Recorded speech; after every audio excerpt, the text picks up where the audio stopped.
சுன்னாடி கிருஷ்ணமூர்த்தி அவர்களுக்கு உலக திருக்குறள் பேரவை கரம்பக்குடி வட்டம் மதுரங்குழுதி கிளையின் சார்பாக இந்த பொன்னாடியை போட்டிருந்தது.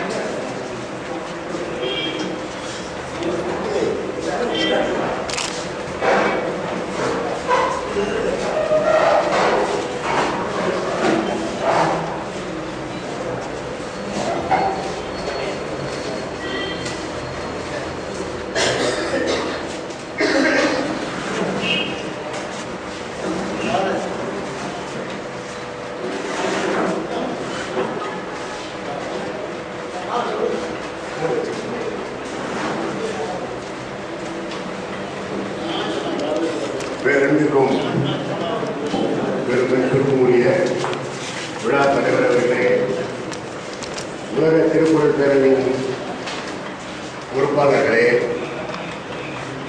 சிறப்பு விருந்தினராக வந்திருக்கின்ற மாவட்ட முதன்மை செயலாளர் அவர்களே மற்றும் இங்கே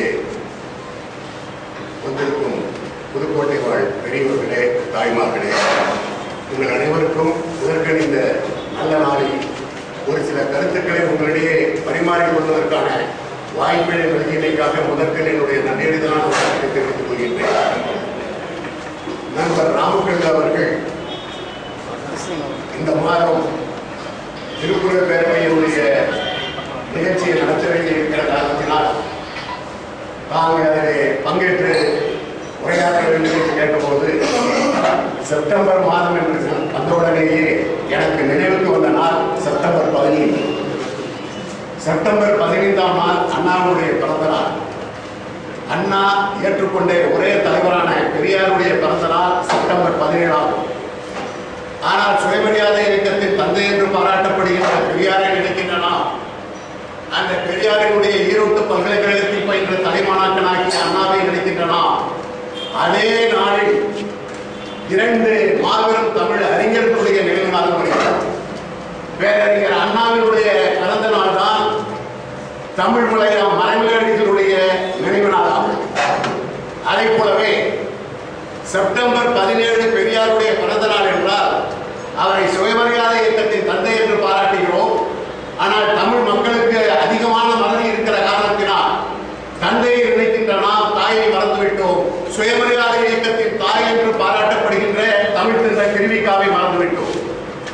ஆகவே இந்த 2 நாட்களிலும் 4 பேரறிஞர்கள் மட்டுமில்லை, அண்ணாவாலேயே போற்றப்பட்ட அக்ரஹாரத்து அதிசய மனிதர் என்று வாழ்த்து பெற்ற பாரா அவர்கள் செப்டம்பர் 17 தான் தோன்றினார்கள். உங்களுக்கு ஒன்றை நினைவுபடுத்த ஆசைப்படுகிறேன். 1970 வரை எழுத்தாளர்களை மதித்த அரசாங்கம் தமிழ்நாட்டில் இருந்தது. முதலமைச்சர்கள் எழுத்தாளர்களை நாடி சென்று வாழ்த்து கூறிய நாட்களை எல்லாம் நான் நினைத்து பார்க்கிறேன்.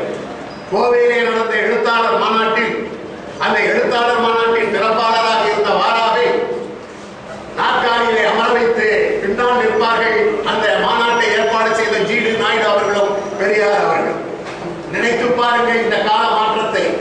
ஒரு காலத்தில் எழுத்தாளர்களுக்கு எந்த அளவுக்கு மதிப்பும் மரியாதையும் இந்த தமிழகத்தில் இருந்தது என்பதை சுட்டிக்காட்டவே இந்த நிகழ்ச்சியை சொல்கிறேன். ஆகவே தமிழ் மறைமலையடிகள் அவருக்கும் உலக திருக்குறள் பேரவைக்கும் மிகுந்த தொடர்பு உண்டு. காரணம் என்ன என்றால், இன்று நாம் எதை திருவள்ளுவர் ஆண்டு என்று கணக்கிட்டிருக்கிறோமோ அந்த திருவள்ளுவர் ஆண்டை தீர்மானித்தது 1925 சென்னையிலே இருக்கக்கூடிய பச்சையப்பன் கல்லூரியிலே நடந்த தமிழர் மாநாட்டில், தமிழாசிரியர் மாநாட்டில் மறைமலையடிகள் தலைமையில் தான் திருவள்ளுவர் ஆண்டு தீர்மானிக்கப்பட்டது.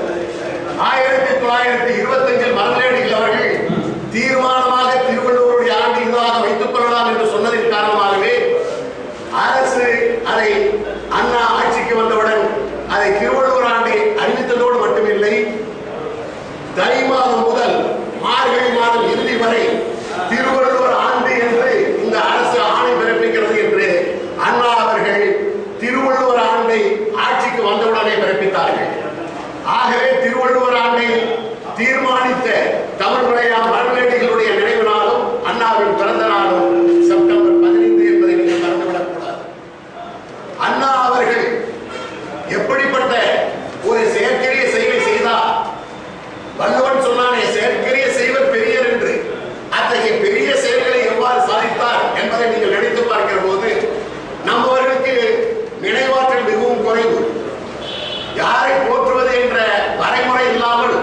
இந்த 21ஆம் நூற்றாண்டில் எல்லோருடைய முதுகையும் சொரிந்து எல்லோருடைய தலையிலும் பரிவட்டத்தை கட்டுகின்ற ஒரு பழக்கத்தை நாம் ஏற்படுத்திவிட்ட காரணத்தினால் உண்மையை நாம் மறந்து நிற்கிறோம். பெரியார் அவர்கள் மதித்த 2 தமிழறிஞர்கள் யார் என்று கேட்டால், ஒன்று மரபேடிகள், இன்னொருவர் சுயமரியாதை இயக்கத்தின் தாய் என்று பாராட்டப்பட்ட திருவிக அவர்கள்.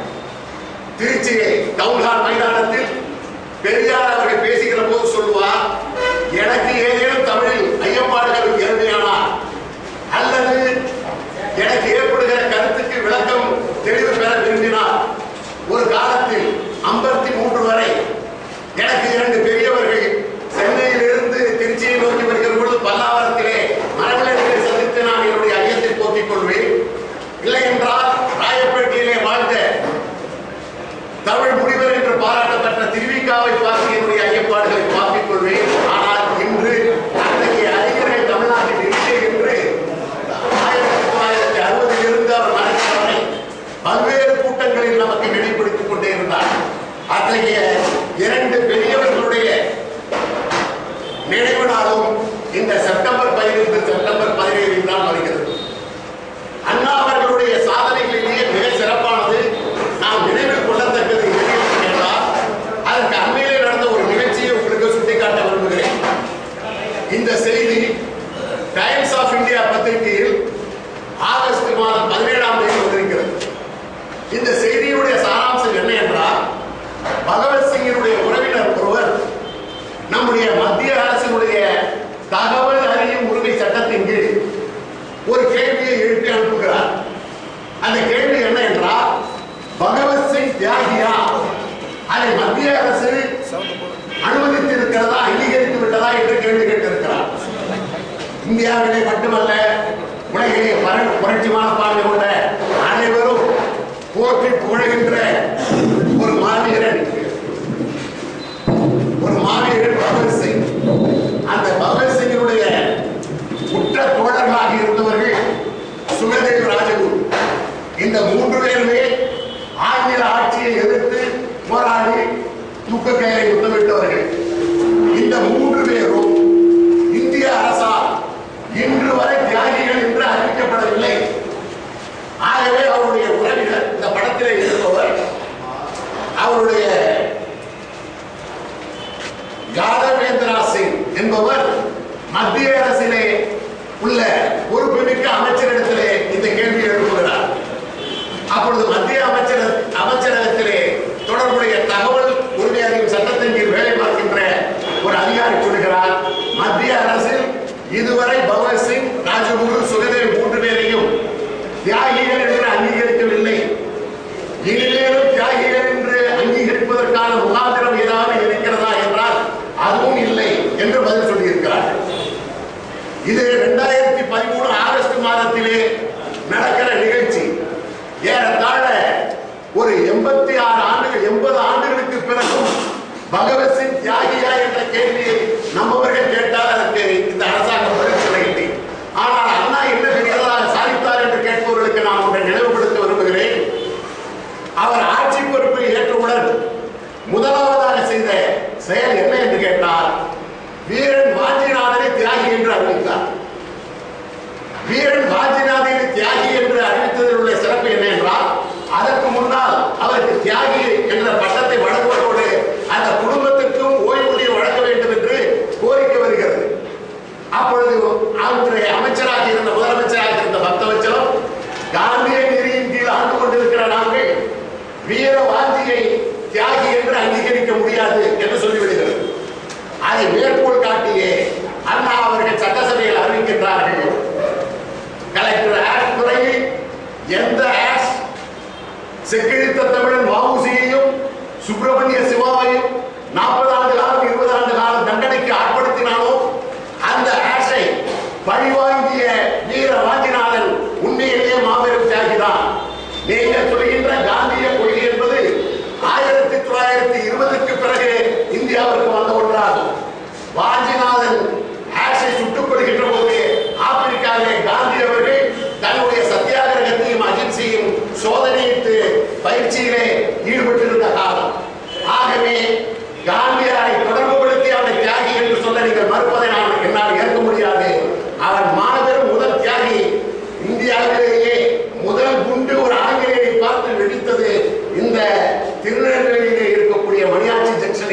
வீர வாஞ்சியினால் தான். அதோடு மட்டுமில்லை, அவன் ரத்தத்திலே கையெழுத்திடுகிற போதே சொல்கிறான், எக்காரணத்தை கொண்டு இந்த செயலில் ஈடுபட்டு இருக்கிறானா அந்நிய ஆட்சி இதோடு தொடர்புடையவர்களை கைது செய்வதற்கு முயற்சிக்குவேனால் அதற்கான எந்த தடயத்தையும் நான் விட்டு வைக்க மாட்டேன் என்று சொல்லி தன்னை குறைத்து வந்த காவல்துறையினர் மக்களையும் ஏமாற்றி அங்கு இருக்கக்கூடிய கழிப்படை அறையில் சென்று தற்கொலை செய்து கொள்கிறான். அதற்கு முந்தையிலே தான் வைத்திருந்த கைத்துப்பாக்கியினால் சுட்டுக் கொண்டு. ஆனால் இன்றும் தமிழ்நாட்டிலே கூட ஒரு சில மணியாட்சியினுடைய சந்திப்பு வீரவாஞ்சிநாதன் சந்திப்பு என்று பெயர் மாற்றம் பெற்றிருக்கிறது. ஆனால் நாம் அவர்கள் பழக்கப்பட்டத்தின் காரணமாக எதையுமே ஏற்றுக்கொள்கிற மனப்பான்மை அற்றவர்களாக ஒரு நல்ல செயலை வீர செயலை வரலாற்றில் சேர்ப்பதோடு மட்டுமில்லை, அதை அடுத்த தலைமுறைக்கு சொல்லுகிற கடமையில் இருந்து நாம் தவறிவிட்ட காரணத்தினால்தான் அண்ணா அவர்கள் 67 இன்று இந்திய அரசு 2013 பகவத்சிங்கை வீர தியாகி என்று அறிவிக்க மறுக்கிற போது 1967 ஏறத்தாழ 46 ஆண்டுகளுக்கு முன்னால் வீர வாஞ்சியை தியாகி என்று அறிவித்ததோடு மட்டுமில்லை, அவருடைய துணைவியார் எங்கே இருக்கிறார்கள் என்று தேடி தகவல் தரும்படி கேட்கிறார். அந்த அம்மையார் அவர்கள் எங்கோ மாவரைத்து இட்லி சுட்டு விற்று கொண்டிருக்கிறார் என்று கேள்விப்பட்டு அந்த அம்மையாருக்கு உரிய மரியாதையை செலுத்தி ஓய்வூதியம் வழங்கினார். ஆனால் தொடர்ந்து அந்த ஓய்வூதியத்தை பெறுவதற்கான வாய்ப்பு அந்த அம்மையாருக்கு இல்லாமல் இயற்கையை அவரை அழைத்துக் கொண்டு விட்டது. அதேபோல் அண்ணா அவர்கள் இன்னொரு பெரிய காரியத்தை செய்தார்கள். ஜீனியஸ் ராமானுஜம் என்று கணித மேதை என்றும் நாம் பாராட்டுகின்ற கணித மேதை ராமானுஜம் இந்த கும்பகோணம் பள்ளியிலும் நாமக்கல்லிலும் சென்னையிலும் இருக்கக்கூடிய செட்பட்டிலும் வாழ்ந்தவர். மிக குறுகிய காலத்தில் மிகப்பெரிய சாதனையை படைத்தவர். சென்னை பல்கலைக்கழகத்தில் இன்றும் ராமானுஜத்தின் பெயராலே ஒரு ஆராய்ச்சி கழகம் இருக்கிறது. அவர் தன்னுடைய ஆராய்ச்சி முடிவுகளை எழுதுவதற்கு நோட்டு வாங்குவதற்கு கூட கையிலே காசில்லாத காரணத்தினால் பயன்படுத்தப்பட்ட நோட்டில் இங்கினால் எழுதப்பட்ட நோட்டாக இருந்தால் அதிலே பென்சிலால் எழுதி, பென்சிலால் எழுதப்பட்ட பழைய நோட்டாக இருந்தால் அதிலே பேனாவால் எழுதி அவர் தன்னுடைய கண்டுபிடிப்புகளை பதிவு செய்து வைத்திருக்கிறார். அதைதான் அல்லாடி கிருஷ்ணசாமியுடைய மகன் ராமகிருஷ்ணன் அவர்கள் அந்த ஆராய்ச்சித்துறை தலைவராக இருந்து ஜீனியஸ் ராமானுஜத்தின் பேராலே சென்னை பல்கலைக்கழகத்தில் இருக்கக்கூடிய கணித ஆராய்ச்சி மையத்தில் இன்று வரை தொடர்ந்து செய்து கொண்டிருக்கிறார். ஆனால் அந்த கணித மேதை ராமானுஜத்தினுடைய குடும்பம் என்ன ஆயிற்று என்பதை பற்றி நம்முடைய நாட்டிலே இருப்பவர்கள் யாரும் கவலைப்படாத நேரத்தில் முதலாக அண்ணா அவர்களால் ஆட்சி பொறுப்பை ஏற்றவுடன் அடுத்து செய்த ஒரு காரியம், ராமானுஜத்தின் குடும்பம் எங்கே இருக்கிறது என்று தன்னுடைய உதவி செயலாளரை பார்த்து கேட்டு அதை எனக்கு ஒரு நாளில் நீங்கள் தர வேண்டும் என்று சொல்லி அந்த குடும்பத்திற்கும் உதவித்தொகை வழங்கிய பெருமை அண்ணா அவர்கள் தான் சார். ஆக அண்ணா அவர்கள் கட்சிக்கும் ஆட்சிக்கு வருவதற்கு தன்னுடைய கட்சியை பயன்படுத்தினாலும் ஆட்சிக்கு வந்த பிறகு மக்களுடைய தலைவராக நினைத்து தமிழ்நாட்டினுடைய நலன் கருதி தமிழ் மக்களுடைய விருப்பு வெறுப்புகளை எல்லாம் உருவாக்கி அதற்கேற்ப சரித்திரம் படைத்த மாமேதை என்ற காரணத்தினாலேதான் இன்று எந்த கட்சியினாலும் அவரை தவிர்க்க முடியவில்லை. குறை நிறை இருக்கலாம், ஆனால் ஆட்சிக்கு வந்த பிறகு அவர் செய்த சாதனைகள் என்ன?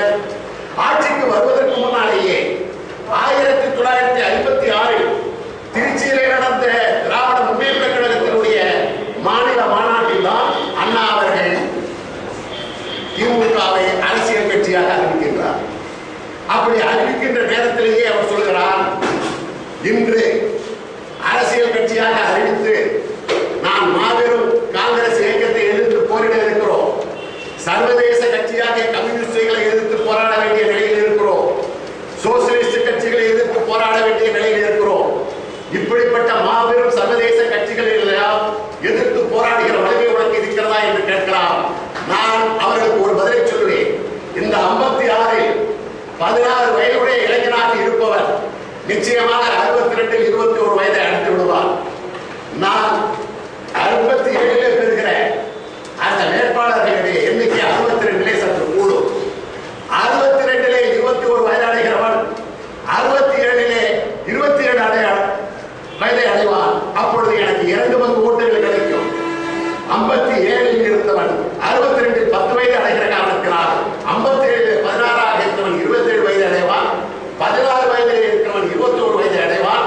27 வயதிலே இருக்கிறவன் 32 வயதை அடைவான். அப்படி பார்க்கிற பார்க்கிற பொழுது இளைஞர் பட்டாளம் என் பின்னால் இருக்கும், தமிழ் உணர்வு கொண்ட மக்கள் என் பின்னால் இருப்பார்கள். ஆகவே நான் நிச்சயமாக ஒரு மாற்று ஆட்சியை அமைத்து காட்டுவேன் என்று சங்கல்பம் செய்தார். எல்லோரும் இவர் வழக்கம் போல மேடையில் முழக்கமிட்டுக் கொண்டிருக்கிறார் என்று அலட்சியமாக நினைத்த நேரத்தில் 15ஆக இருந்த சட்டமன்ற உறுப்பினர்கள் 57, 62 50 உயர்கிறார், 67 138 உயர்கிறார். அண்ணா ஆட்சியை பிடிக்கிறார். பத்திரிகைக்காரர்கள் சொல்கிறார்கள் இஸ் a pleasant surprise என்று சொல்கிறார்கள். ஆனால் அதே நேரத்தில் காங்கிரசுக்கு it is a rude shock to the Congress என்று சொல்கிறார். ஆனால் அவருடைய பெருந்தன்மையிலே சிறப்பானது என்ன என்றால் 67 நம்முடைய மக்கள் தலைவர் காமராஜர் தோற்கிறார். இந்திய வரலாற்றிலேயே ஒரு தனி கட்சி 57க்கு பிறகு நம்பூதிரி மாவட்ட ஆட்சிக்கு பிறகு இந்தியாவிலே அமைந்த முதல் எதிர்கட்சி ஆட்சி அண்ணாவினுடைய ஆட்சி தான். மாபெரும் குதூகலம் இளைஞர்களுக்கெல்லாம் அந்த நிலை கால்வெட்டியார் போன்றவர்களுக்கு தான் உணர முடியும். அந்த காலகட்டத்தில் 40-50 வயதில் இருந்தவர்கள் தான் இந்த சாதனையை எப்படியெல்லாம் எழுப்பி மகிழ்ந்தார்கள், புதுவளித்தார்கள், கும்மாளமிட்டார்கள் என்பதை எல்லாம் நினைத்து பாருங்கள். இன்றும் ஒரே கோலாகலம், அண்ணா முதலமைச்சராக இருக்கிறார்கள். எல்லோரும் எதிர்பார்த்தார்கள் அண்ணா வெற்றி விழாவை மிக சிறப்பாக காஞ்சியில் இருந்து கன்னியாகுமரி வரை கொண்டாடுவார்கள். ஆனால் அண்ணாவுடைய பெருந்தன்மை, பணியுமாம் என்றும் பெருமை, சீர்மை அணியுமாம் தன்னை உயர்த்து என்ற திருக்குறளுக்கு எடுத்துக்காட்டாக அவர் ஒரு அறிக்கையை வெளியிடுகிறார். திராவிட முன்னேற்ற கழகம் ஆட்சியை கைப்பற்றி ஆட்சியை அமைத்தாலும் தன்னுடைய வெற்றி விழாவை கொண்டாடாது. பத்திரிகை நிருபர்களுக்கெல்லாம் பேராச்சரியம். என்ன காரணம் என்று கேட்கிறார்கள். தமிழகத்தின் தலைவர் மட்டுமல்ல, இந்தியாவுடைய பிரதமரையே உருவாக்குகிற நிலையில் இருந்த மக்கள் தலைவர் காமராஜர் தோற்றுவிட்ட பிறகு நான் இதை வெற்றி விழாவாக கொண்டாட விரும்பவில்லை என்று சொன்னார். ஆகவே அவருடைய பண்பு, அவருக்கு பக்கத்திலே இருந்த ஒரு சில தம்பிமார்கள் நம்முடைய மாபெரும் எதிரியாகிய ஒரு இமயவழியை வீழ்த்தி விட்டோம், அப்படி இருக்கிற பொழுது அண்ணா நீங்கள் எதற்காக இதை மறுக்கிறீர்கள் என்று சொன்னபோது நீ என்ன பேசிக் கொண்டிருக்கிறீர்கள்? காமராஜரை தோற்கடித்து விட்டு நம்முடைய பிரதிநிதிகள் அங்கே பாராளுமன்றத்திற்கு போனால், நம்மவரை தென்னாட்டு பிரதிநிதிக்காக டெல்லிக்கு போனால் எவன் நம்மை மதிப்பார் என்று கேட்டார். இது நான் மிகைப்படுத்தி சொல்லவில்லை. காமராஜர் தோற்ற பிறகு டெல்லிக்கு சென்றால் நம்மவர்களை பற்றி அவன் என்ன நினைப்பான்? இப்படிப்பட்ட நன்றி கட்டவர்களாய் இந்த தமிழ் மக்கள் யாரையும் தோற்கடிக்கலாம், காமராஜரை தோற்கடிக்கலாமா என்று அவர் வாழ்க்கையில் நடந்த நிகழ்ச்சி. அவரை தோற்கடித்த அந்த விருதுநகர் சீனிவாசனை மோசஸ் மேயராக இருந்தவர் அண்ணாவுடைய வீட்டுக்கு அழைத்து செல்கிற போது மாடிப்படியிலேயே பெருந்தலைவரை கர்ம வீரரை வீழ்த்திய சீனிவாசன் வாழ்க என்றெல்லாம் கோஷம் போட்டுக் கொண்டு வருகிறார். அண்ணா என்ன செய்கிறார்? தன்னுடைய உதவியாளரை அழைத்து கோஷத்தை நிறுத்த சொல்லி அவரை கூடையில் உட்கார சொல்லி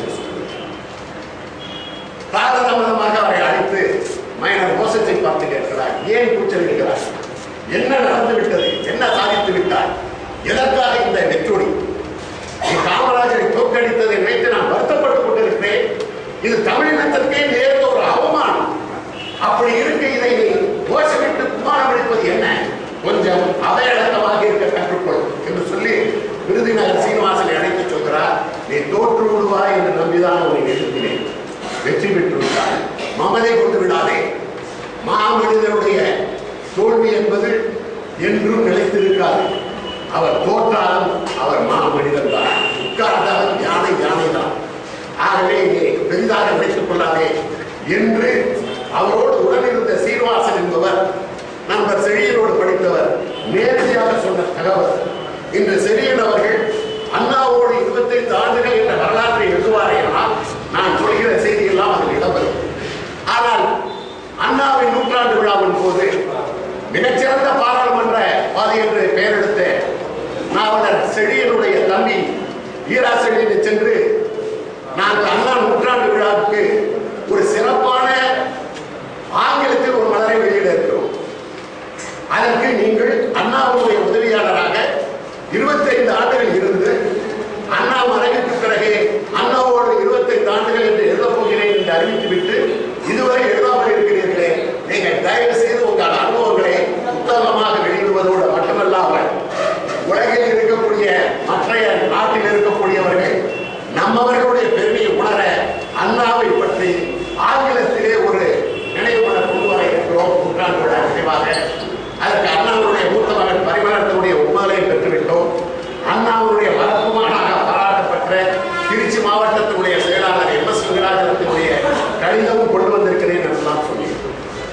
ஆனால் செழியன் அவர்கள் தயங்கினார். அப்பொழுது நடந்த உண்மைகளை எல்லாம் இப்பொழுது எழுதினால் இப்பொழுது ஆட்சியில் இருப்பவர்களுக்கு அது சங்கடத்தை விளைவிக்கிறேன் என்று சொன்னார். நான் சொன்னேன், உங்களை போன்றவர்களுக்கு என்ன சங்கடம் இனி வரப்போகிறது? வயது 80 தாண்டிவிட்டது. பாராளுமன்றத்தில் எல்லா பதவிகளையும் வகித்து விட்டீர்கள்.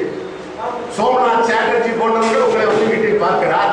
அவருடைய தந்தையாரோடும் எனக்கு பழக்கம் இருக்கிறது என்று சொல்கிறார்கள். அப்படிப்பட்ட நீங்கள் எதற்காக தயங்குகிறீர்கள் என்ற பொழுது அவர் மீண்டும் அதையே சொன்னார். இன்று இருக்கிறவர்களுக்கு அது சங்கடத்தை விளைவிக்கும். ஆகினால் அதை நான் வெளியிடுவதை ஒத்தி போட்டுக் கொண்டிருக்கிறேன். நீங்கள் எப்பொழுது வெளியிடப் போகிறீர்கள் என்று கேட்டீர்கள். அவர் நான் பின்னால் சொல்கிறேன் என்றார். உங்களுக்கே இப்பொழுது 85 வயதாகிறது. வெளியிட்டால் தானே சந்தேகம் ஏதாவது வந்தால் கேட்டு தெரிய பெற முடியும். ஆகவே வெளியிடுகிறேன் என்று சொன்னேன். அவர் தட்டி கழித்தார். நான் சொன்னேன், எனக்கு நெருங்கிய அவருடைய உறவினரை அழைத்து சென்றிருந்த காரணத்தினால் அவர் மைத்துனர் இருந்தார். அவர் ஹைகோர்ட்டில் வைத்து அவர் சொன்னார், தம்பி கேட்பது நியாயம் தானே, என்ன மச்சான் நீ இவ்வளவு நாள் நடத்திக் கொண்டிருக்கிறாயே என்றார். அவர் மறுபடியும் தன்னுடைய வழக்கமான பதிலையை சொன்னார், பின்னால் பார்த்துக் கொள்ளலாம். நான் உடனே சொன்னேன், உங்களை நினைத்துதான் வருமான் பாடினான், செயற்க செய்யாமையாக கெடும் என்று. உடனே அவருக்கு கோபம் வந்துவிடும். என்ன சொன்னீர்கள் என்று எழுந்து விட்டார். நான் சொன்னேன், உங்களுக்கு கோபம் வருவதில்லை, நியாயம் இல்லை. நான் கோபப்பட வேண்டியவர், நீங்கள் கோபப்படுகிறீர்கள். உங்களை போன்றவர்கள் இத்தகைய வரலாற்று உண்மைகளை எழுதவில்லை என்றால் பின்னால் அண்ணாவுக்கு பிறந்தது, அண்ணா மறைவுக்கு பிறகு பிறந்தவன் எல்லாம் அண்ணாவோடு பேசினேன் என்று வரலாறு எழுதி கொண்டிருக்கிறார்.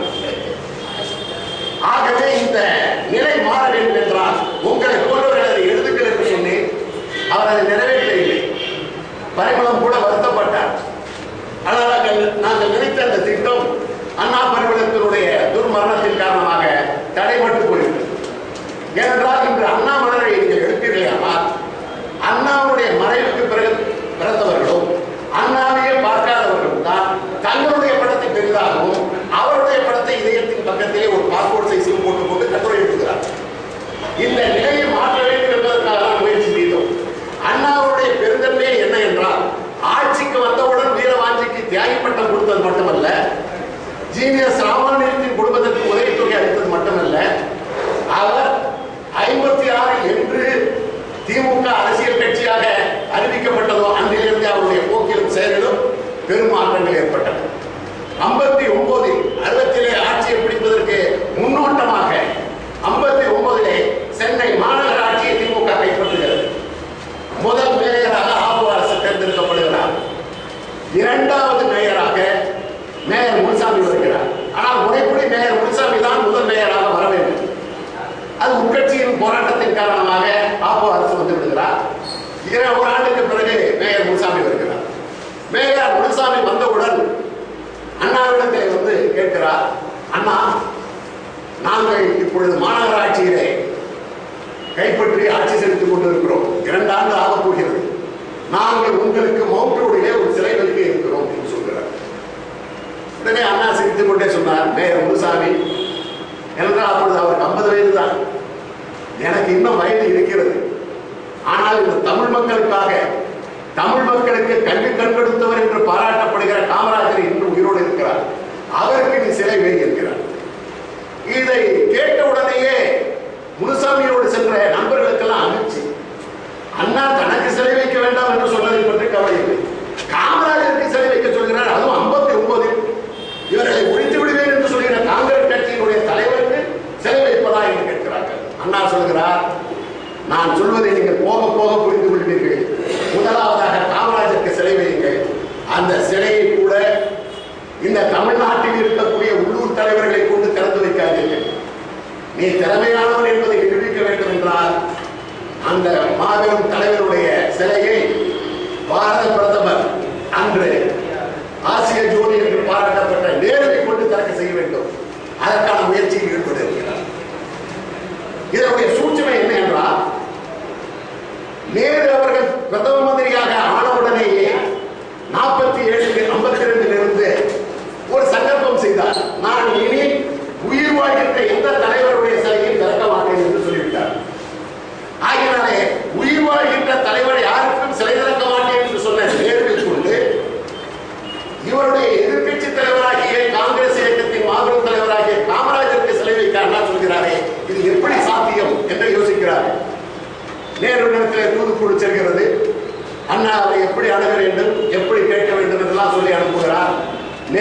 சம்மதித்து விடுகிறார். தமிழ்நாட்டில் இருக்கிற எல்லா தலைவர்களுக்குமே அதிர்ச்சி. நேரு மறுப்பார், வரமாட்டார் என்று நினைத்தார்கள். ஆனால் அவர் வந்துவிட்டார்.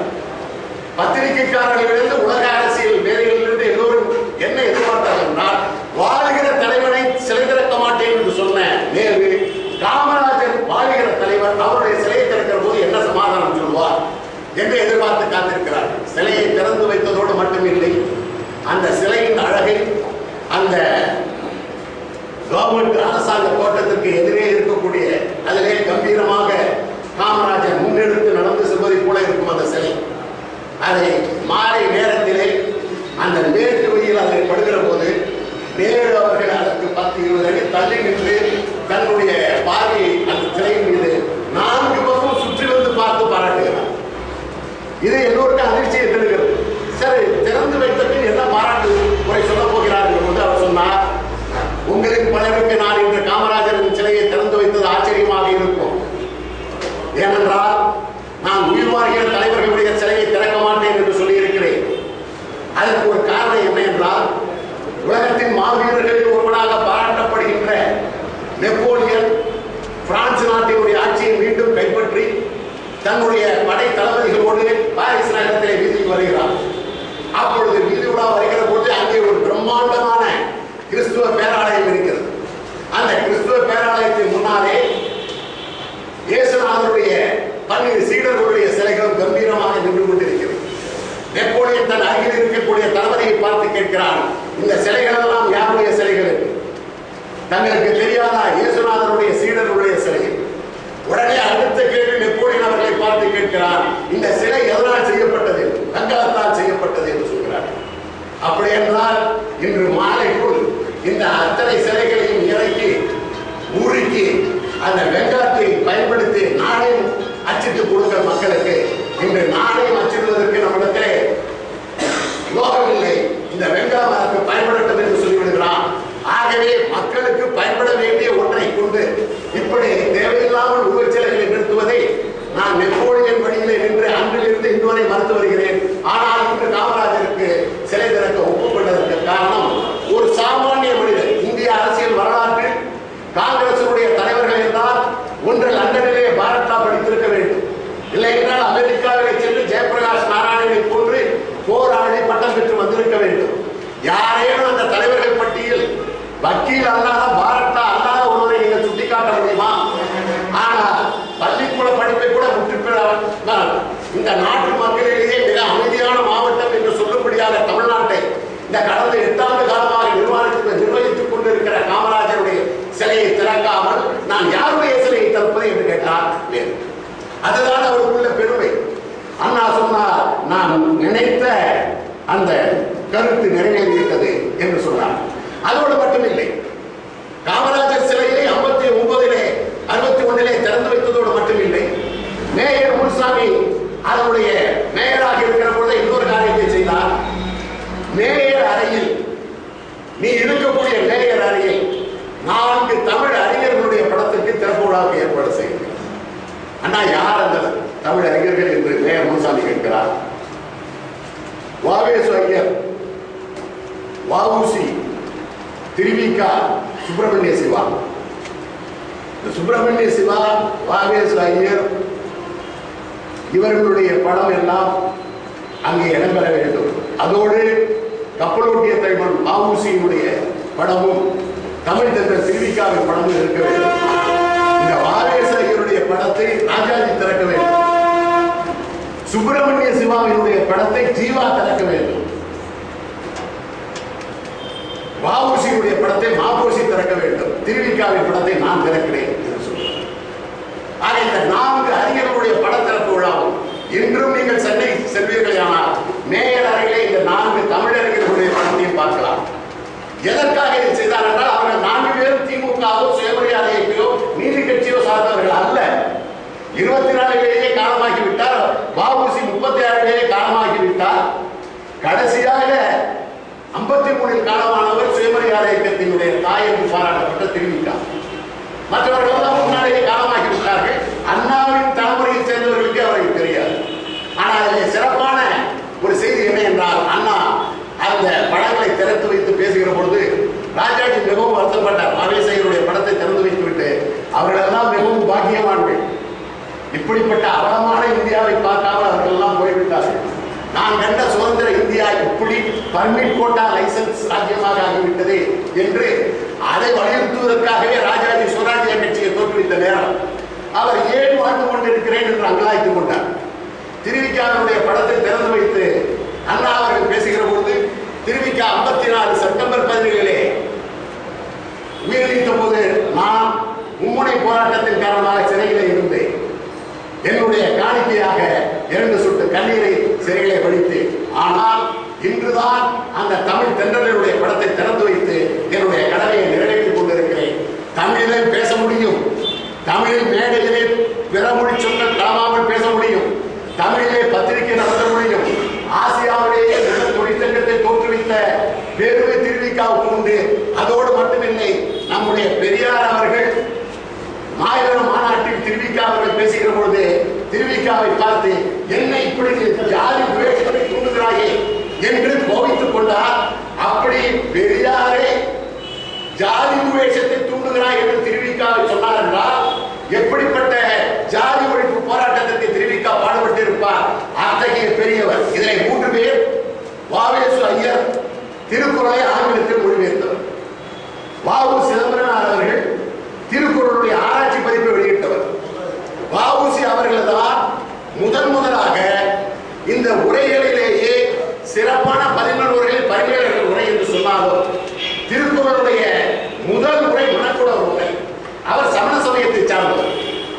என்ன காரணத்தினாலும் ஒரு மத காழ்ப்புணர்ச்சியின் காரணமாக என்னவோ தெரியவில்லை, ஒரு சிலர் அதை வெளிக்கொண்டு வராமலே இருந்தார். மணக்குடவர் உரையை முதலாக முழுமையாக பதிப்பித்து வெளியிட்ட பெருமை வஉசி அவர்கள் என்றார். அதோடு மட்டுமில்லை, வஉசி அவர்கள் தான் திருக்குறளில் இடைச்செருகள் இருக்கிறது என்பதை முதலாக வெளியிட்டவர். அவர் கடவுள் வாழ்த்தே வஉசி திருவள்ளுவரால் பாடவில்லை என்று சொன்னார். இன்று ஒரு 3 ஆண்டுகளுக்கு முன்னால் பாரிநிலையம் வஉசி எழுதிய அந்த ஆராய்ச்சி உரையை 400 ரூபாய் விலையில் ஏறத்தாழ 1000 பக்கம் கொண்ட நூலை வெளியிட்டிருக்கிறார். என்ன நம்மளுடைய உள்ள பெரிய குறைபாடு என்றால் கருத்து வேறுபாடுகளுக்கு இங்கே யாரும் அனுமதிப்பதே இல்லை. எதை எடுத்தாலும் புரண்டு பேசிக் கொண்டிருக்க வேண்டும். நானே திருக்குறளுக்கு வேறு விதமாக ஒரு விளக்கம் சொல்லிவிட்டேன் என்று வையுங்கள். இங்கே இருக்கிற பெரியவர்கள் எல்லாம் மலையப்பனை பார்த்து என்ன மலையப்பன் இப்படிப்பட்ட ஆணையெல்லாம் நீ அழைத்துக் கொண்டு பேச விடுகிறாயே என்று கேட்கக்கூடும். அல்லது ராமக்கண்மை பார்த்து நீ புதிதாக வந்ததனால் ஏமாந்து போய்விட்டாய் என்று சொல்வார்கள். ஆகவே இந்த நிலை மாற வேண்டும் என்றால் கருத்து வேறுபாடுகளுக்கு இடமளித்து யூனிட்டி டைவர்சிட்டி, வேற்றுமையிலே ஒற்றுமை காண்கிற ஒரு மனப்பான்மை அண்ணாவுக்கு இருந்தது. அவர் சொன்னார், சுப்பிரமணிய சிவா அவர்கள் செய்த தியாகம். சிறைக்கு சென்று வெள்ளைய அரசு அவருக்கு தொழுநோயை கொடுத்தது. வெள்ளையன் அன்றே தனக்கு வேண்டாதவர்களுக்கு தான் செலுத்துகிற ஊசியின் மூலமாக, உணவின் மூலமாக அழியாத நோய்களை கொடுத்து விடுவார்.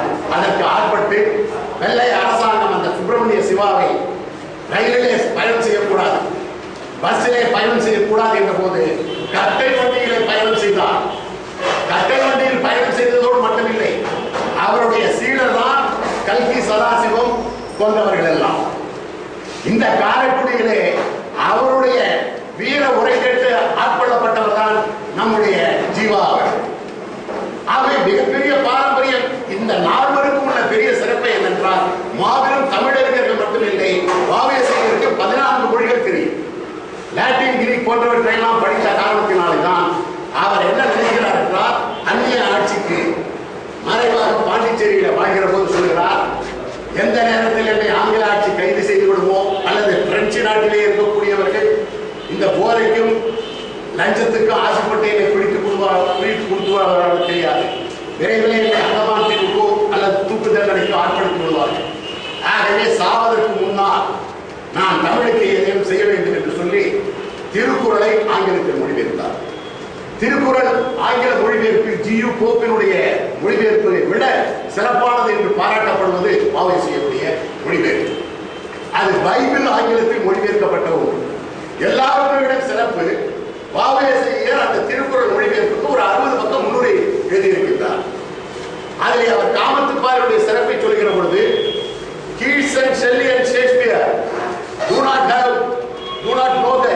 inner feelings of the lovers are than the Periyar river of Thiruvalluvar என்று மயிலாப்பூர் என்று சொல்கிறார்.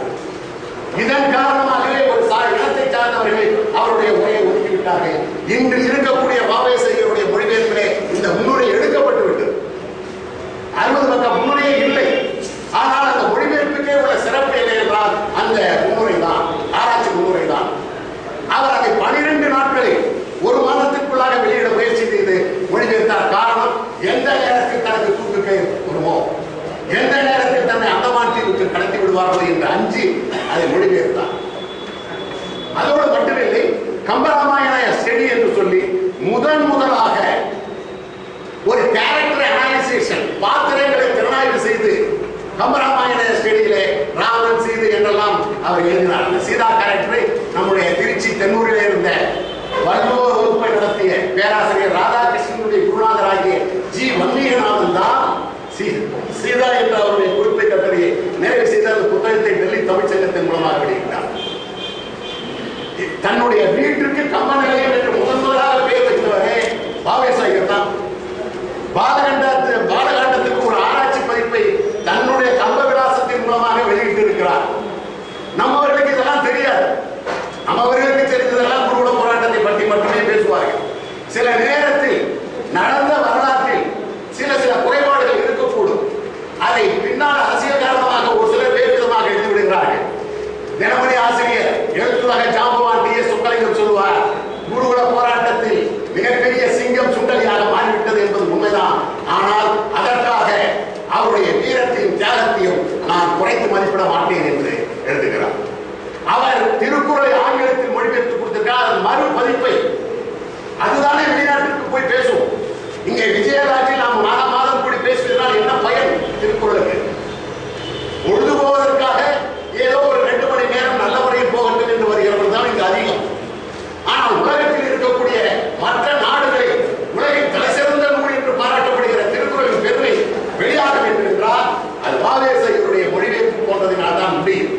ஆகியவரால் தான் அண்ணா அவர்கள் வாவேசையருடைய படத்தை திறந்து வைக்க சொன்னார். அதை ராஜாஜியை கொண்டு திறந்து வைக்க சொன்னார். ராஜாஜியும் திருக்குறளை ஆங்கிலத்தில் மொழிபெயர்ப்பது. ராஜாஜியுடைய தமிழ் அறிவை பற்றியோ அவருடைய சாதனை பற்றியோ அவர் அண்ணாவினாலே ஒரு காலத்தில் புழுகப்பட்டர் என்றும் மயிலாப்பூர் மக்கியவெள்ளி என்றும் பாராட்டப்பட்டதனால் ஒதுக்கிவிடப்பட்டார். ஆனால் அவருடைய சாதனை மிகப்பெரிய சாதனை. ஔவையாருடைய பாடலை கூட அவர் ஆங்கிலத்தில் மொழிபெயர்த்தார். அவர் மொழிபெயர்க்கவில்லை என்றால் இந்தியாவில் இருக்கக்கூடிய அரசியல் தலைவர்கள் அதை படித்திருக்கவே மாட்டார். ஏனென்றால் மாறா சொல்லுவார், வடக்கே இருக்கக்கூடிய அரசியல் தலைவர்களுக்கு அறிவிலே அஜீரண கோளாறு ஏற்பட்டு விட்டால் அவர்கள் தெற்கே வந்து உபதேசம் செய்ய ஆரம்பித்து விடுகிறார்கள். நீங்கள் நினைத்து பாருங்கள், காங்கிரஸ் மகாசபையின் வரலாற்றிலே காமராஜருக்கு முன்னால் அகில இந்திய காங்கிரஸ் தலைவர் பதவியை எவன் அடைந்திருக்கிறான்? எவன் 2 பிரதமர்களை உருவாக்கி இருக்கிறான்? இந்த கிங் மேக்கர் என்ற பட்டத்திற்கு உரிய அவர் அவருடைய பெருமையை நாம் புரிந்து கொள்ள வேண்டிய அளவுக்கு புரிந்து கொள்ளவில்லை. நண்பர் ஆரோக்கியசாமியும் நானும் அவருடைய 100ஆண்டு விழாவை நடத்தினோம். எங்களை பார்த்து எல்லோரும் கேட்டார்கள், நீங்கள் என்ன நாடார் வரும்பாய்? காமராஜர் விழாவை கொண்டாடினாலே நாடாராக இருப்பார் என்று நினைக்கிற மனோபாவம் தமிழ்நாட்டில் வந்துவிட்டதே என்ன செய்யும்? ஆகவே காமராஜருடைய சிலையை திறந்ததோடு மட்டுமில்லை, வாவேசையர், சுப்பிரமணிய சிவா, அடுத்து வ.உ.சி. திருவிக்கா 4 பேருடைய திருவுருவப் படத்தையும் அதில் 3 பேர் திருவள்ளுவருக்கு 1000க்கு மட்டும் ஏறத்தாழ 800 பக்கம் இருக்குவரை எழுதியிருக்கிறார் திருவிக்கா அவர்கள். கண் பார்வை போய்விட்ட காரணத்தினால் முழுமையாக எழுத முடியும். அந்த 3 திருவுருவத்தையும் கார்பரேஷன் இருக்கக்கூடிய மேயர் அறையிலே திறக்கும்படி செய்தவர் அண்ணா. அண்ணாவுடைய அந்த பெருந்தன்மை, அவருடைய பெருநோக்கு எத்தகையது என்பதை புரிந்து கொள்வதற்காக இதை நான் உங்களுக்கு சொல்கிறேன். அவர் ஆட்சிக்கு வந்தவுடன் அந்த நேரத்தில் உலக தமிழ் மாநாடு இங்கே நடைபெறுகிறது. உலக தமிழ் மாநாடு தனிநாயகம் அடிகள் அவர்கள் கோலாலம்பூரிலே 66 தொடங்குகிறார். அடுத்த மாநாடு சென்னையில் என்று சொல்கிறார். பக்தர்கள் தமிழ்நாட்டு பிரதிநிதியாக செல்கிறார். அந்த எதிர்கட்சி தலைவராக இருந்த நெடுஞ்செழியனும் சென்றார்கள். 68 சென்னையில் நடத்துகிறோம் என்று வாக்குறுதி கொடுத்து வந்தார்கள். ஆனால் 68 அண்ணா முதலமைச்சராகி விடுகிறார். இந்த வாய்ப்பை பயன்படுத்தி உலக தமிழர் மாநாட்டை ஏறத்தாழ வெளிநாடுகளில் இருந்து 200 அறிஞர்கள் வந்திருந்தார்கள். அதில் குறிப்பிடத்தக்க விஷயம் என்னென்றால், அதற்கு பின்னால் நடந்த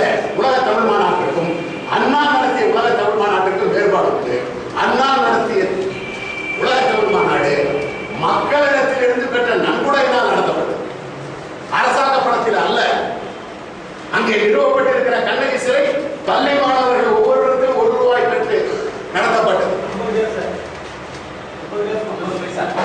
அப்படியெல்லாம் நடத்தப்பட்டது. ஆகவே பொதுமக்களுடைய மாணவர்களுடைய நன்கொடையின் மூலமாகவும் அங்கே 10 பேருடைய சிலை நிறுவப்பட்டது உலக தமிழ் மாநாட்டின் சார்பாக. அதில் திருவள்ளுவர் சிலர் திருவள்ளுவருடைய சிலையை மாநாட்டின் 2ஆம் நாள் 2/1/1968 எனக்கு நன்றாக நினைவிருக்கிறது. 2ஆம் நாள் நாவலர் நெடுஞ்செழியன் அவர்கள் வள்ளுவர் சிலையை திறந்து வைத்தார். வள்ளுவர் சிலையை முதலாக திறந்து வைத்ததோடு மட்டுமில்லை, அடுத்து பாரதிதாசன், ஔவையாருக்கு வ.உ.சி., கிறிஸ்துவ தமிழ் தொண்டர்கள் என்று பாராட்டப்படுகிற ஜி.யு. போப் வீரமாமுனிவர், காலகுருந்த ஐயர் போன்றவர்களுக்கு, அடுத்து கடைசியாக கோவை மாவட்டத்தை சார்ந்தவர்கள் கொடுத்த தொகையிலே கம்பன் சிலையும் அங்கே நிறுவப்படுகிறது. இந்த 10 சிலைகளுக்கும் அரசாங்கத்தின் செலவு எதுவும் இல்லை. நகரசபையின் சிலை, இந்த கிறிஸ்துவ பாதிரிமார்களிலே போப்பினுடைய சிலை, கால்வெயில் சிலையை புராட்டஸ்டன்ட் சமயத்தார் ஏற்றுக்கொண்டார்கள். வீரமாமுனிவருடைய சிலையை கேத்தலிக் சமயத்தை சார்ந்தவர்கள் ஏற்றுக்கொண்டார்கள். ஆகவே இப்படி அந்த உலக மாநாட்டு செலவை எல்லாம் மக்களிடத்திலேயே அவர்களுக்கு ஒரு உணர்வை ஏற்படுத்த வேண்டும் என்பதற்காக அள்ளித்தாருங்கள் என்று கேட்டு அதை நடத்திவிட்டார். அந்த மாநாட்டின் இறுதியில் வசூலிக்கப்பட்ட பணத்திலே மிச்சம் இருக்கிற தொகையில் தான் அவர் திருக்குறள் ஆராய்ச்சி மையத்தை தோற்றுவித்தார். திருக்குறள் ஆராய்ச்சி மையத்திற்கு மதுரை பல்கலைக்கழகம், சென்னை பல்கலைக்கழகம், அண்ணாமலை பல்கலைக்கழகம் ஒவ்வொன்றுக்கும் ₹3 லட்சம் ஒதுக்கி அதில் திருக்குறளை இதுவரை வந்தது போல் இல்லாமல் எல்லோருக்கும் புரியும் விதத்திலும் சாதாரண மக்களும் படித்து உணரும் விதத்திலும் ஆராய்ச்சி கண்ணோடு மட்டுமல்லாமல் பாமர மக்களுடைய நினைவோடும் சில நூல்களை நீங்கள் வெளியிட வேண்டும் என்று சொல்லி திருக்குறள் ஆராய்ச்சி மையத்தை உலக தமிழர் மாநாட்டின் இறுதி நாளில் 7வது நாளில் அறிவித்தார் அண்ணா. அடுத்த ஆட்சிக்கு வந்த அடுத்த நாள் ஜாகிர் ஹுசைன் குடியரசுத் தலைவர் விழாவை தொடங்கி வைக்க வருகிறார். சட்டசபையிலே திருவள்ளுவர் படத்தை தந்து வைக்கிறார். சட்டசபையில் திருவள்ளுவர் படத்தை தந்ததோடு மட்டுமில்லை, தைத்திங்கள் 3ஆம் நாளை திருவள்ளுவர் நாள் என்று அறிவிக்கிறார். அரசு ஆணையை அடுத்து அவர்தான் 1967, 68, 69 3 ஆண்டுகளிலும் சென்னை, மதுரை, அண்ணாமலை பல்கலைக்கழகத்தில் பட்டம் பெறுகின்ற பட்டதாரிகளுக்கு பட்டமளிப்பு விழாவின் போது திருக்குறளை அளிக்க வேண்டும் என்று சொல்லி சைவ சித்தாந்த நூற்பதிப்பு கழகம் அதற்காகவே பிரத்யேகமாக 3000 திருக்குறள் உரையை அச்சிட்டு 20,000 படிகள் 3 ஆண்டுகளில் வழங்கியது. அது காலப்போக்கில் நிறுத்தப்பட்டுவிட்டது. நம்முடைய பேரவை செய்ய வேண்டிய காரியங்களில் மாதாந்திர கூட்டம் மட்டுமல்ல, ஏன் பட்டமளிப்பு விழாக்களில் இப்பொழுது திருக்குறள் வழங்கப்படவில்லை, ஏன் தொடரக்கூடாது என்று நினைக்க வேண்டும். திருக்குறள் ஆராய்ச்சி மையம் ஒரு 7-8 நூல்களை வெளியிட்டது. சென்னை அண்ணாமலை பல்கலைக்கழகம் 2 நூலை வெளியிட்டது, மதுரை பல்கலைக்கழகம் 2 நூலை வெளியிட்டது. அதன் பிறகு அதன் செயல்பாடு என்ன, அந்த வைப்பு தொகை என்ன ஆயிற்று, அது ஏன் செயல்படவில்லை என்பதை இத்தகைய அமைப்புகள் தான் கேட்க முடியும். அண்ணாவிற்கு பெருமையை பேசிக் கொண்டிருந்து அவர் இதை செய்தார் அதை செய்தார் என்று சொன்னால் மட்டும் போதாது, அது ஏன் தொடர்ந்து நடக்கவில்லை என்று கேட்க வேண்டிய பொறுப்பு நம்மிடத்தில் இருக்கிறது. ஆக அண்ணா திருவள்ளுவர் தினத்தை அரசு விடுமுறை தினமாக அறிவித்தார். தை மாதம் முதல் மார்கழி முடிய திருவள்ளுவர் ஆண்டு என்று அறிவித்தார். இப்படி திருக்குறளுக்கு பல சேவை செய்த அண்ணா அவர்கள் இன்னொரு மிகப்பெரிய காரியத்தை செய்தார். நம்முடைய உலக திருக்குறள் பேரவை தோற்றுவித்த அடிகளார் அவர்கள் 10/6/1965 தான் உலக திருக்குறள் பேரவை தோற்றுவித்தார். 11/6/1973 தான் இதை மறுஅமைப்பு செய்து உலக திருக்குறள் பேரவை உலகமெல்லாம் கிளைகளை விட வேண்டும் என்ற முயற்சியில் ஈடுபட்டார். அப்படி உலக திருக்குறள் பேரவையை தோற்றுவித்த குன்றக்குடி அடிகளார் அவர்கள் 67 அண்ணா ஆட்சிக்கு வரும் வரை பெரியாரோடு சேர்ந்து அண்ணாவுக்கு எதிராக பிரச்சாரம் செய்தார். மறந்துவிடாதீர்கள், திருக்குறளை தேசிய நூலாக அறிவிக்க வேண்டும் என்று தீர்மானம் போட்ட அடிகளார் அவர்கள் அண்ணாவுக்கு எதிராக 67 வரை பிரச்சாரம் செய்தார் பெரியாரோடு சேர்ந்து. 65 இந்திய எதிர்ப்பு போராட்டம் நடைபெறுகிறது. அந்த போராட்டம் அண்ணாவுடைய ஆட்சிக்கட்டில் ஏறுவதற்கு வழியை சுலபமாக ஆக்கி தந்தது. அந்த 65 போராட்டத்தில் இந்து எதிர்ப்பு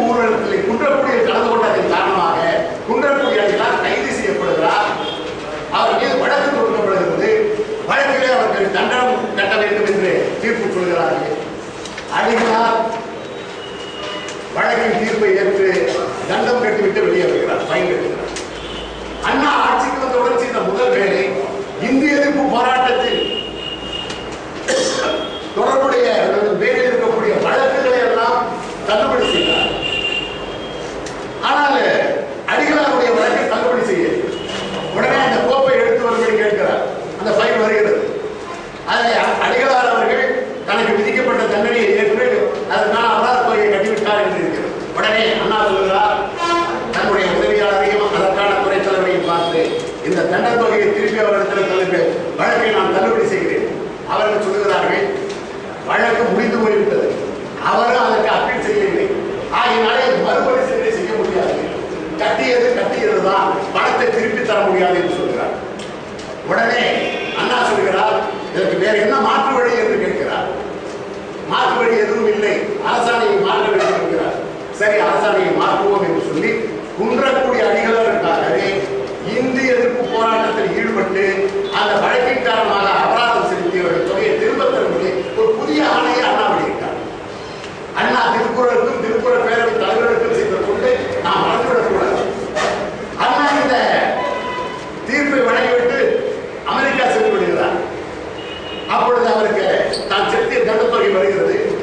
அடிகளார் என்ன செய்கிறார் என்றால், இதை அண்ணா அறக்கட்டளையில் சேர்த்து விடுங்கள் என்று திரும்பி வருகிறார். இதுதான் நடந்த வரலாறு. அதோடு மட்டுமில்லை, இந்த திருக்குறளை உலகமெல்லாம் கொண்டு சென்று சேர்ப்பித்த பெருமை யாரை சாரும்? ஏழு பல்கலைக்கழகத்திலே அவருக்கு ஃபெலோஷிப் பட்டம் கொடுக்கிறார். அவர் என்ன செய்கிறார்?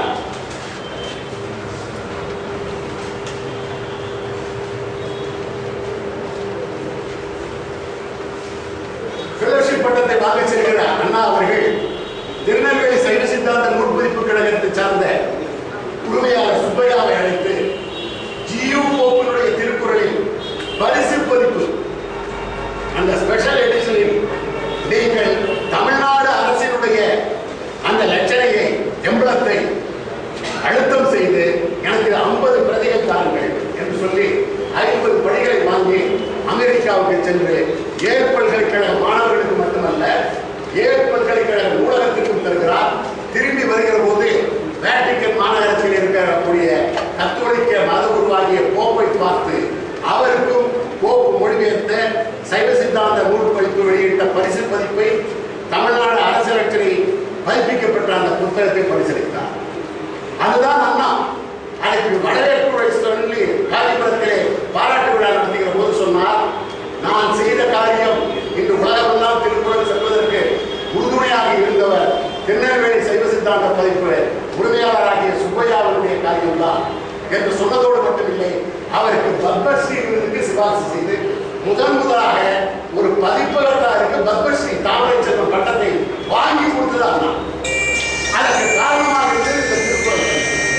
ஆக அண்ணா ஆட்சி ஏற்றவுடன் செய்த மிகப்பெரிய சாதனைகளில் முக்கியமானது திருவள்ளுவரை உலகமெல்லாம் பரப்புரை செய்தார். அவர் சிறையில் இருக்கிற பொழுது தன்னுடைய தம்பிமார்கள் அன்பழகன், மதியழகன் போன்றவர்கள் எல்லாம் அழைத்து திருக்குறளை வேறு கண்ணோட்டத்தில் எளிமையாக சொல்ல முடியுமா என்று ஆய்வார்.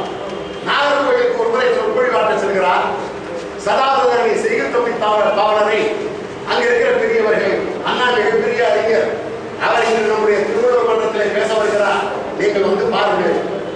அவரோ சதாதானி, திருவிக்கா மரவேடிகள் போன்றவர்களாலேயே பாராட்ட பெற்றவர். வருகிறார். அண்ணா மேடை ஏறியவுடன் எப்பொருள் யார் யார் வாய் கேட்கணும் அப்பொருள் மெய்ப்பொருள் காண்பது. கருவேலர் முறையில் இருந்தாலும் கூட அவர் அதுவாய் இல்லாத முறையில் எப்பொருள் யார் யார் வாய் கேட்கணும் மெய்ப்பொருள் காண்பது என்று பிரித்து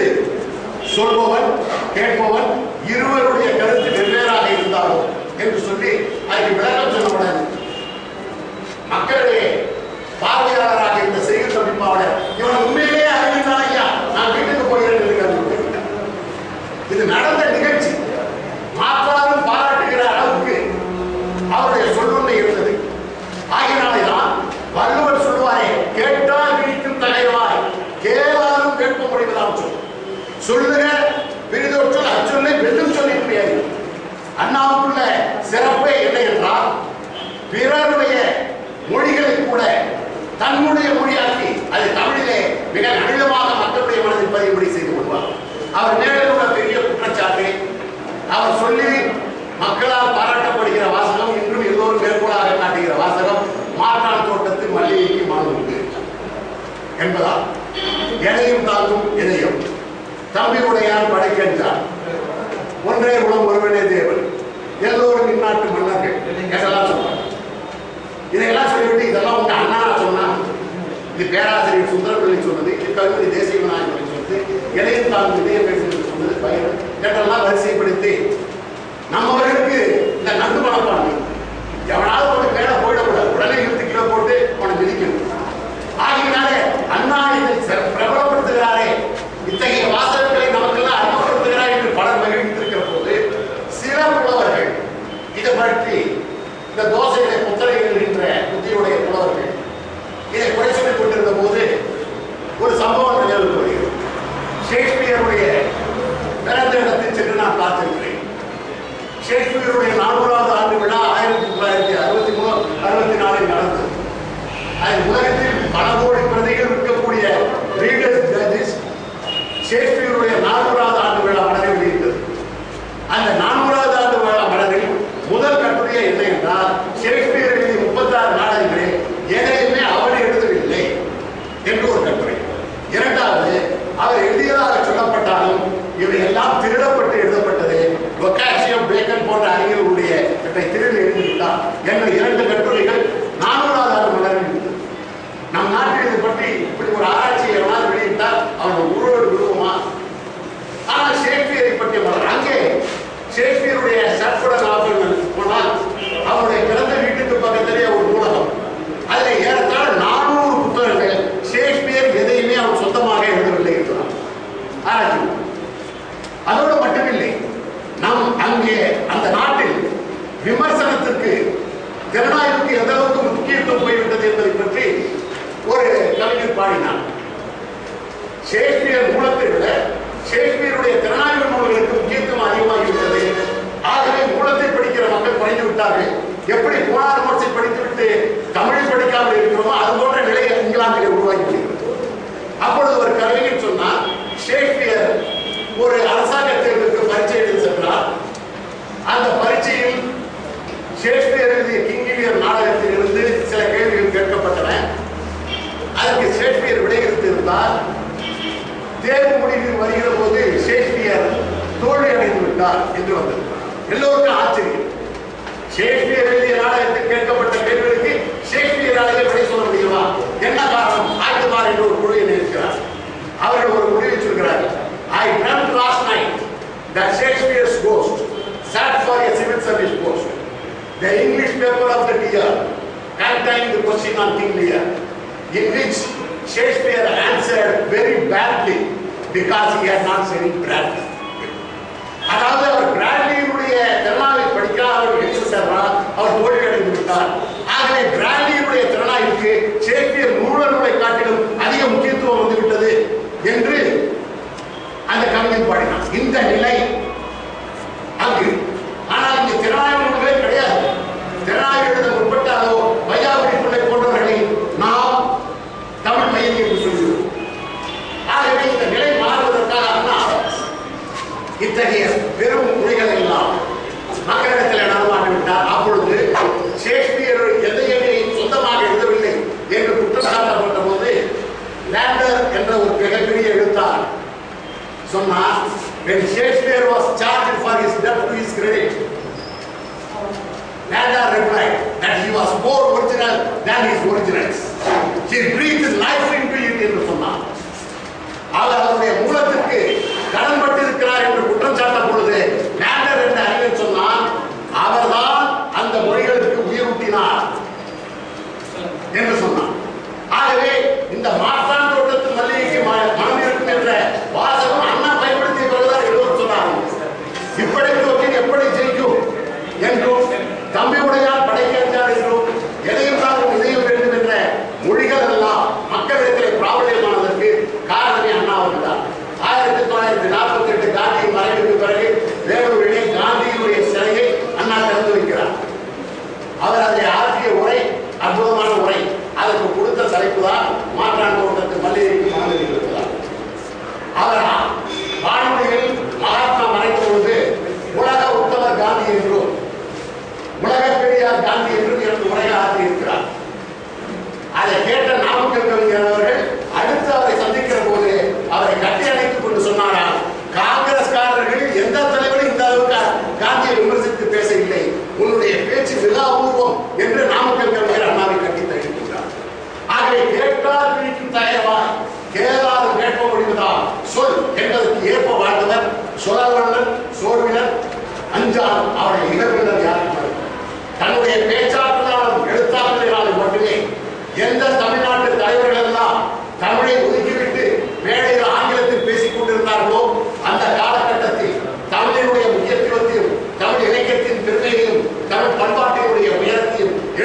காட்டி இளைஞர் பட்டாளத்தை தன் பக்கம் வைத்தார். அரசியல் தலைவர்கள் இலக்கிய மன்றங்களை கல்லூரிகளில், அதுவும் கிறிஸ்துவ கல்லூரி, லைலா கல்லூரி போன்றவற்றில் எல்லாம் சென்று பேசி அந்த முதல்வர்களும் மற்றுமுள்ள பெரியவர்களும் இதை அங்கீகரிக்க வேண்டும் என்றால் அண்ணாவின் பேச்சு எத்தனையாக இருக்க வேண்டும் என்பதை எண்ணிப்பார்கள். சி.பி. ராமசாமி தலைமையிலே கிறிஸ்துவ கல்லூரியிலே அவர் பேசுகிறார். மாணவர்களுடைய அந்த சலசலப்பை கேட்ட சி.பி. ராமசாமியர் மிகப்பெரிய விற்பனர் ஆங்கிலத்தில். திருவாரூர் சமஸ்தானத்தினுடைய அதிபதியாக இருந்தவர், இந்திய ஒருமைப்பாட்டினுடைய கழகத்தினுடைய தலைவராக நேர்வால் நியமிக்கப்பட்டவர், மிகப்பெரிய அறிஞர். அவர் சொல்கிறார், மாணவர்களாகிய உங்களுடைய மனதை நான் புரிந்து கொள்ள முடிகிறது. நீங்கள் எல்லோரும் அண்ணாவின் பேச்சை கேட்க விருப்பத்தோடு இருப்பதால் நான் இத்துடன் பேச்சை முடித்துக் கொள்கிறேன் என்று உட்கார்ந்துவதோடு மட்டுமில்லை, அண்ணாவின் பேச்சை கேட்ட பிறகு அவரை கைவழிக்கு இத்தகைய ஒரு அதிக உரையை நான் இதுவரை கேட்டதில்லை என்று சி.பி. ராமசாமி.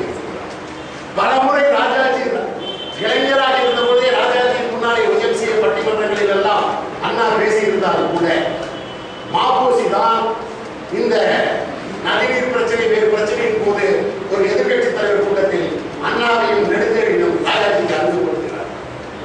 இவர்தான அண்ணாதுரை என்று ராஜாஜி கேட்கிறார். ஏனென்றால் நெடிய உயரத்தோடு நல்ல நிறத்தோடு கம்பீரமாக இருக்கிற நெடுஞ்செழியனை பார்த்துவிட்டு நெடுஞ்செழியனை திரும்ப திரும்ப பார்த்து இவரா அண்ணாதுரை என்று கேட்கிறார். அப்படி பெரியவர்கள் எல்லாம் வியப்பிடாத அளவுக்கு சிறப்பான ஒரு சாதனையை புரிந்தவர் அண்ணா. அண்ணா ஆட்சிக்கு வந்த போது செய்த மிகப்பெரிய சாதனைகள் ஒன்று, அவர் தேவையில்லாத பதவிகளை எல்லாம் குறைத்தார். தன்னுடைய சம்பளத்தை வாங்க மறுத்தார். தன்னுடைய சக மந்திரிகளையும் சம்பளம் வாங்காமல் என்று சொன்னார். எம்எல்ஏக்களையும் நீங்கள் மாத சம்பளத்தை குறைத்துக் கொள்ள முடிந்தால் வாங்காமல் இருங்கள் என்று சொன்னார். இன்று சொன்னால் என்ன ஆகும்? முதலமைச்சருடைய பதவி நீடிக்குமா? ஆகவே அண்ணாவிற்குள்ள ஒரு தன்மையினாலே சம்பளம் வாங்காமல் தமிழ்நாட்டு மக்களுக்கு சேவை செய்தார். முதலமைச்சருக்கான வீட்டை அவர் ஆக்கிரமிக்கவில்லை. கடைசி வரை தன்னுடைய சொந்த வீட்டிலேயே முதலமைச்சர் என்ற முறையில் நம்முடைய தலைவர் சொன்னதை போல அதற்கான எல்லா பொருள்களும் வந்த பொழுது அவையெல்லாம் வேண்டாம் என்று சொல்லுகிறார். ராணி அண்ணாதுரைக்கு கூட வருத்தம், வேலையெல்லாம் வேண்டாம் என்று சொல்லுகிறேன்.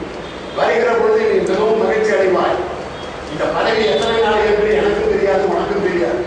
பதவி காலையானவுடன் அடுத்த நிமிஷமே இவர்கள் இதையெல்லாம் எடுத்துக்கொண்டு போய்விடுவார்கள். அப்பொழுது உன் மனம் மிகவும் வேதனைப்படும். ஆகவே அப்போது பட இருக்கிற வேதனையை நீ பட வேண்டாம் என்பதற்காக இப்போதே வேண்டாம் என்று சொல்கிறேன். அப்போதைக்கே இப்போதே சொல்லி வைத்தேன் என்று சொன்னார்.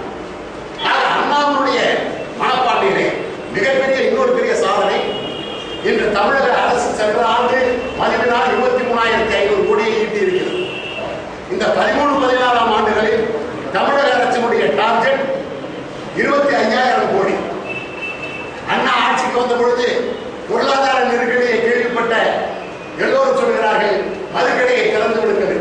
அப்பொழுது அண்ணா சொன்னார், நான் இளமையிலே இந்த பிராட்வேயில் இருக்கக்கூடிய பச்சையப்பன் கல்லூரியிலே படித்திருக்கிறேன். அங்கே ஜன்னல் ஓரத்திலே இருந்து பார்க்கிற பொழுது அந்த சைனா பஜாரை மாலை நேரத்திலே விற்று 10 ரூபாய்க்கு 15 ரூபாய் வட்டி கட்டுகிற அந்த வியாபாரி தண்ணி போட்டுவிட்டு கீழே விழுந்து கிடப்பதையும் அவன் குடும்பத்தார் கதறி எழுவதையும் நான் கேட்டிருக்கிறேன். எத்தனை உயிரை நாம் பறி கொடுத்திருக்கிறோம். அண்ணல் காந்தி அவர்கள் இந்தியா சுதந்திரம் பெற வேண்டும் என்றால் முதலில் கல்லுக்கடையை மூடுங்கள், கல்லை மரங்கள், மதுவை ஒழியுங்கள் என்று முதல் போராட்டமே அதுதானே. ஒரு சுதேசி உணர்வை கூட்டதானே அவர் சுதேசி இயக்கத்தை தோற்றுவித்தார். அதுபோல அண்ணா அவர்கள் தமிழ் உணர்வை ஊட்டினார். இரண்டாவது, இந்த மக்களை மயக்கங்களில் வைக்கக்கூடாது என்பதற்காக மதுக்கடையை என் உயிர் போனாலும் திறக்க மாட்டேன் என்று சொன்னார். அப்பொழுது எதிர்கட்சி உறுப்பினர்கள் கேள்வி கொடுத்த போது அவர் சொன்னார், இந்த மதுவினால் இழக்கக்கூடிய ஒரு உயிர் நீங்கள் அதனால் ஈட்டக்கூடிய கோடி ரூபாய்க்கு ஈடாகுமா? உங்களுடைய கோடி ரூபாயால் மதுவினால் வரக்கூடிய வருமானத்தினால் இழந்த உயிரை மீட்டு தர முடியுமா? அந்த பஞ்சைக்கும் பராரிக்கும். ஆகவே தயவு செய்து இந்த எண்ணத்தை கைவிடுங்கள் என்று சொல்லி ஆட்சியில் இருக்கும் வரை மலிவு மதுவானமும் இல்லை, எந்த மதுவானமும் கிடையாது என்று உறுதியாக இருந்தார். வல்லூருடைய கல்லூராமையை அவர்தானே அமல்படுத்தினார். அவருடைய கனவு, அவருடைய செயல்பாடுகள் அத்தனையுமே எளிமையானது. ஆகவே காட்சிக்கு எதிராக கடுஞ்சொல் அற்றவனாக மிகச்சிறந்த ஒரு ஆட்சியாளராக இருந்து நாட்டுக்காக வாழ்ந்தார். படிப்பதனை மிகுந்த ஆவல் கொண்ட அண்ணா அவர்கள் படிப்பது ஒரு மனிதனுடைய அறிவை மட்டும் வளர்க்கவில்லை, அது அவருடைய மனதையும் மென்மைப்படுத்துகிறது என்பது அண்ணாவுடைய வாக்கு. அண்ணா அவர்கள் அடிக்கடி சொல்வார்கள், you must know something about everything and everything about one thing என்று சொல்வார். நீங்கள் ஒன்றை பற்றி எல்லாமும், எல்லாவற்றை பற்றி ஒன்றை பற்றி எல்லாமும், எல்லாவற்றை பற்றி கொஞ்சம் தெரிந்திருக்க வேண்டும் என்று சொல்வார். அதே போல அவர் தன்னுடைய கட்சி ஆட்சியில் இருக்கக்கூடியவர்களை பார்த்து சொல்வார், நான் உங்களுக்கு ஒன்றை நினைவுபடுத்துகிறேன். You can deceive some of the people all the time and all the people some of the time, but not all the people all the time என்று சொன்னார். நீங்கள் சிலரை பல நாள் ஏமாற்றலாம், பலரை சில நாள் ஏமாற்றலாம், ஆனால் எல்லோரையும் எல்லா நாட்களையும் ஏமாற்ற முடியாது. ஆகியனால் எச்சரிக்கையாக இருங்கள். இது நாம் நெருப்பு பாலத்தின் மீது நடப்பதை போன்ற ஒரு நிலை. நான் சூழ்நிலையின் கைதியாக இருக்கிறேன் என்று வருத்தப்பட்டார் ஆட்சி பொறுப்பிடையர்கள். அவர் இருக்கும் போதுதான் கீழடி சம்பவம் நடக்கிறது. காஞ்சிபுரத்திலிருந்து கன்னியாகுமரி வரை குடிசைகள் எல்லாம் திடீர் என்று பற்றி எறிகிறது. அப்பொழுதுதான் குடிசை மாற்று வாரியத்தை தோற்றுவித்து எல்லோருக்கும் நெருப்பு பற்றாத ஓடுகளை தர வேண்டும் என்ற ஒரு திட்டத்தை வகுத்து கொடுத்தார். எல்லாவற்றுக்கும் மேலாக இன்று நாடகத்தின் மனத்தை பற்றி எல்லாம் தமிழ்நாட்டில் நீதியாக பேசப்படுகிறது. இதற்கெல்லாம் முற்றுப்புள்ளி கிடைக்கும் விதத்தில் தான் தன்னுடைய குருநாதருடைய கனவை நனவாக்குகிற விதத்தில் சுயமரியாதை திருமணம் செல்லுபடியாகும் என்ற சட்டத்தை ஏற்பினார். மேலெழுந்த வழக்காக பார்த்தீர்களேயானால் அது சாதாரணமாக தோன்றலாம். ஆனால் அவருடைய கருத்துக்கு ஆட்பட்டு என்னை போன்று வேற்று மதத்தை, வேறு ஜாதியை சார்ந்தவர்களை திருமணம் செய்து கொண்டிருக்கிறார்கள் இளைஞர்கள், அவர்களுக்கெல்லாம் அந்த சட்டம் தான் மிகப்பெரிய பாதுகாப்பு. நீங்கள் என்னதான் இருந்தாலும், முற்போக்கு சிந்தனை வளர்ந்தாலும் 2013 ஜாதி விதி தமிழ்நாட்டில் தலைவிரித்தாடுகிறது என்பதை யாரும் மறுக்க முடியாது. அண்ணா அதை ஒழிக்க பாடுபட்டார். அண்ணாவுடைய நினைவுனாலே திருக்குறள் பேரவையை தோற்றுவித்த அடிகளாருடைய கனவு திருவள்ளுவரை தேசிய நூலாக்க வேண்டும் என்று. இதை தேசிய நூலாக்கிவிட்டு நாம் கல்லை குடித்து குறை மறந்து வாழ்ந்தால் என்ன பயன்? ஆகவே வள்ளுவன் சொன்ன வழியில் நடக்க வேண்டும். அதில் ஓரளவுக்காவது ஒரு 4 குறளையாவது நம்முடைய வாழ்க்கையினுடைய லட்சியமாக மாற்றி அந்த 4 குறளில் 2 குறளுக்காவது நாம் உண்மையாக வாழ்வோமையானால் உலக திருக்குறள் பேரவை ஏற்பட்ட நோக்கமும் அண்ணாவினுடைய வாழ்க்கை லட்சியமும் அவர் கண்ட